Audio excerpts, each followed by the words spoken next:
مسیح میں آپ سب کو سلام۔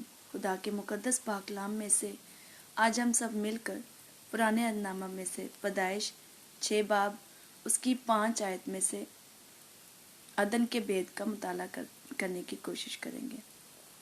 لکھا ہے کہ اور خداوند نے دیکھا کہ زمین پر انسان کی بدی بہت بڑھ گئی اور اس کے دل کے تصور اور خیال سدا برے ہی ہوتے ہیں۔ خداوند کے پاک کلام کے پڑھے اور سنے جانے پر خدا کی خاص برکت ہو، خدا کا شکر ہو، آمین۔ مسیح میں میرے عزیزو، نوح کے دنوں میں انسان نے اپنی راہیں ٹیڑھی کر لی اور برائی بڑھتی جا رہی تھی۔ اس سے پہلے کہ انسان اپنی تباہی اپنے اوپر لاتا، خدا نے انسانوں میں بڑھتی ہوئی برائی ختم کرنے کے لیے بہت بڑا سیلاب بھیجا۔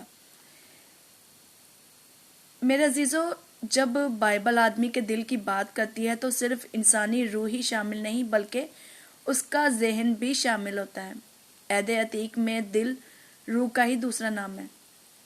روح کے اندر انسانی سمجھ، دانش، ارادہ، خواہش، رویہ اور تمام جذبات شامل ہوتے ہیں۔ اور یرمیہ 17 باب اس کی 9 آیت میں بائبل ہمیں بتاتی ہے کہ دل سب چیزوں سے زیادہ ہلا باز اور لا علاج ہے، اس کو کون دریافت کر سکتا ہے۔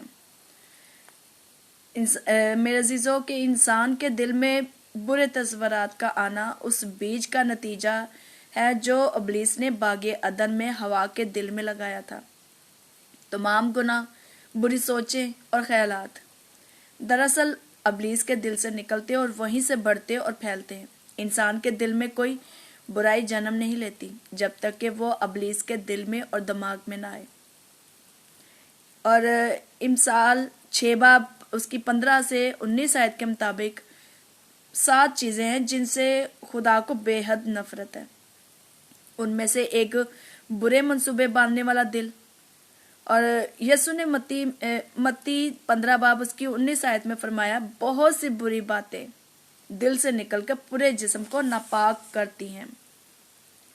وہی سوچیں آج بھی انسان کو ایک وبا کی طرح برباد کر رہی ہیں، جیسے سیلاب کے دنوں میں کیا تھا۔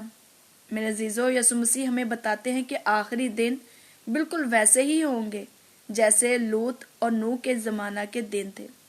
آج کے انسان کے خیالات اور تصورات بالکل ویسے ہی ہیں جیسے نوح کے دنوں میں تھے۔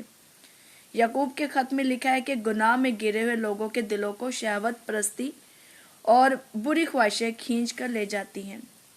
جیسے جیسے ابلیس کا وقت آخری نزدیک آ رہا ہے، انسان کے خیالات اور تصورات بد سے بدتر ہوتے جا رہے ہیں۔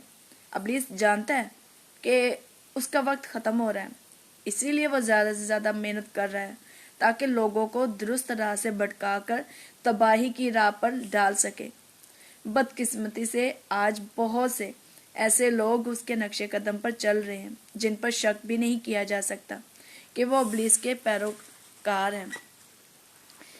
اس لیے میرے عزیزو، بائبل ہمیں خبردار کرتی ہے کہ ہمیں اپنے دل و سوچوں کی حفاظت کرنی ہے، ابلیس کے پیروکار نہیں بننا، اس کے نقش قدم پر نہیں چلنا،